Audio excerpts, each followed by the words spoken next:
ಈ ಇಡೀ ವಾರ ಏನನ್ನು ಒಳಗೊಂಡಿದೆ, ಯಾವ್ಯಾವ ಪ್ರಮುಖ ಸಂದರ್ಭಗಳನ್ನು ನಾವು ಕಾಣ್ತೀವಿ ಅದನ್ನು ಸೂಚಿಸ್ತಕ್ಕಂಥ ಒಂದು ಕೋಷ್ಟಕ, ಅದನ್ನು ಗಮನಿಸಿ. ಈ ವಾರದಲ್ಲಿ ನಾವು ಮೊದಲಿಗೆ ಕಾಣ್ತಕ್ಕಂಥದ್ದು ಮೇ 4ನೇ ತಾರೀಕು.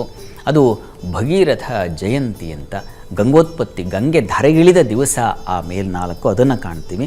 ಅದಾದಮೇಲೆ 6ನೇ ತಾರೀಕು ಮಂಗಳವಾರ ಬುಧನ ಒಂದು ಸಂಕ್ರಮಣ ಇದೆ. ಇಷ್ಟು ದಿವಸ ನೀಚ ಸ್ಥಾನದಲ್ಲಿದ್ದಂತಹ ಬುಧ ಮೇಷರಾಶಿಯನ್ನು ಪ್ರವೇಶ ಮಾಡ್ತಾನೆ, ಮೇಷ ಸಂಕ್ರಮಣವಾಗುತ್ತೆ, ಮೇಷರಾಶಿಗೆ ಬುಧ ಬರ್ತಾನೆ.